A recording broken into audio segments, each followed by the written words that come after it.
as you know, this year's winner was Ra's al Ghul. The costume is relatively simple. It's a cape, a suit, a sword. However, it also includes a hairstyle, which is going to require about 2 months of preparation. Ra's sword is also going to prove very difficult. It's very ornate. What draws me to Ra's character is the same thing that draws me to all of the Batman Rogues gallery. It's that Ra's is kind of like a reflection of Batman. With all of his resources and all of the time, would Bruce eventually think himself above the rest of humanity like Ra's? One of the first things I did while working on this costume was I obtained a suit. It's kind of tough to see, but that suit is actually green. I got it at a secondhand for $15, worth every penny.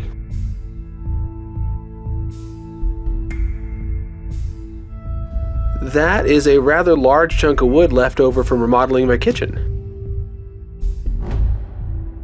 A friend of mine, Shane, lent me a sword, and I used it as a template to know exactly how big to make the sword. So it took a little while and got the measurements pretty close. And then I roughed out about what I was going to need. I added a little extra for the handle because I was planning on doing something bigger than the model. It works just like you think it does. I just look at the picture and then draw the lines on the board.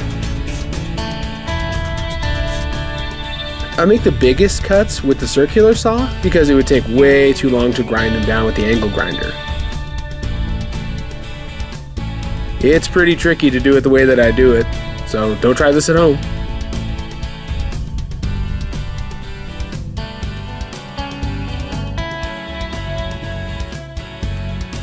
Then I notched in the top and bottom of the handle, again, pretty tricky.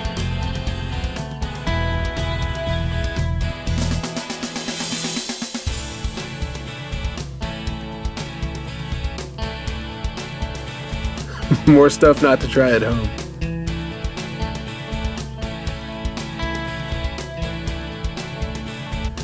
Had to hand cut a few parts and then snapped out a chunk, and that is a roughed out shape, big and heavy.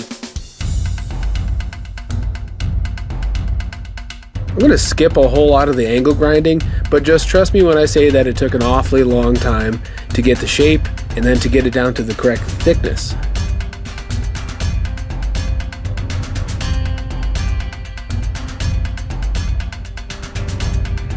I decided to do away with the bigger bottom of the handle.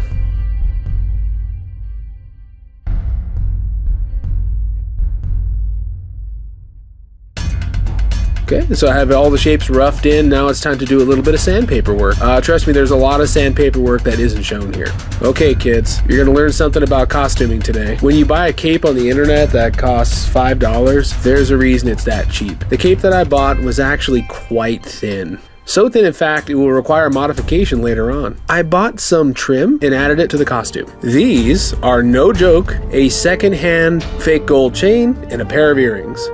This is just them taped. Lots of sanding, trying to get those final shapes, getting it smoothed down. Did an awful lot of Dremel work to get things the way that I like. I work with a soldering iron to connect the chain to the earrings. I also bought a wood burner about this time. I like it.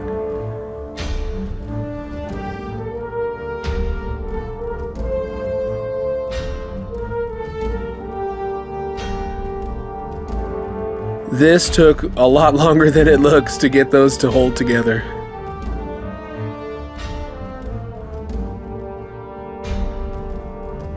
Now, this is something that's a part of the drawing and doesn't exactly translate to 3D so well.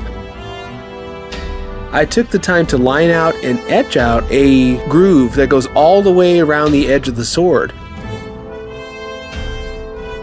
It gives it sort of the illusion of depth and that the blade is a separated area.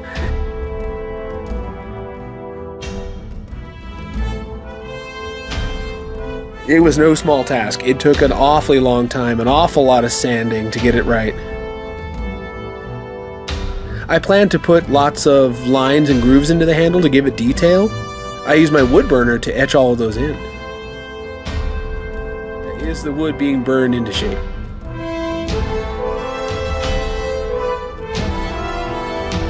And then I took the Dremel tool and made those lines a little more consistent.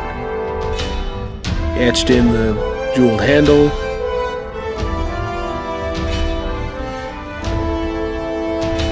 The sword itself is shaped.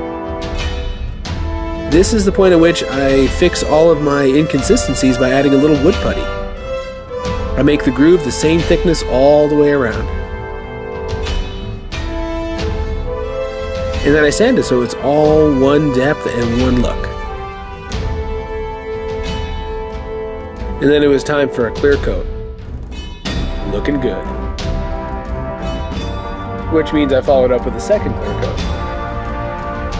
The vest that I ordered was made for a much bigger man. It's to go under the jacket. I'm gonna have to sew a strap to it. Hey, there's Isabella.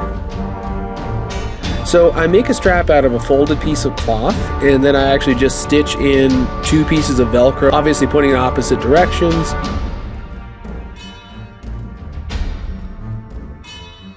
And then I go ahead and make a measurement and make sure I know what it's like when it's tight, and then I sew that into the vest, and look what it looks like when it's all together. I have to draw in the detail on the cape with literally just a black marker. It did okay. Okay, my good buddy Shane helped me to get some black stain. That's going to be used to add age to the sword. Oh, I also skipped a step, I apologize. I spray painted the sword itself gold with 3 layers of metallic gold spray paint that I had left over from a previous project. Use lots of different brushes to get that sort of look to it. Now, something kind of important, you can wipe the stain off of the sword and create effects like this one where you make the edge of the sword look nice and sharp. Also, you can give it the effects of wear, things that contact skin often, see? That is an old pair of underwear that's just wet with water.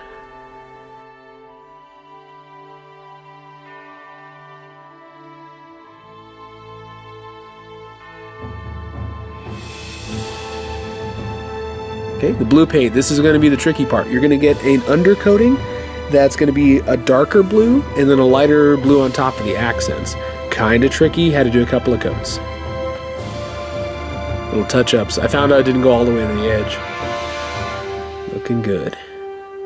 Okay, dumb idea, things that failed. I was going to go ahead and take this piece of plastic and carve a stencil into it. The stencil, I didn't have time to make it the way that it needed to be made, so I actually ended up abandoning it almost as soon as I started, and then I ended up just getting out a picture of the sword and then just hand painting all the details. This took a little while. I actually took a picture of one side, flipped it inside my phone, and then painted the exact same image on the other side. No small feat.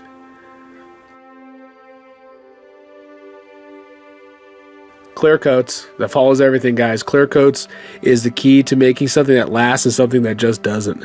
The hair's getting there. Okay, I had to add lining to the cape. I did 2 sides for each of the fronts, and then I did 1 big one for the back. I'll show you how it works. I actually sew it into the inside of the cape. It makes it the correct thickness and shape. It also adds to the weight so the cape holds itself down in position. I grew this hair for months to the right shape.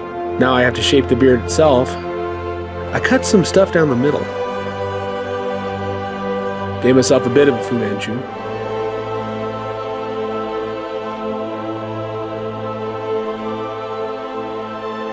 And now it's ready.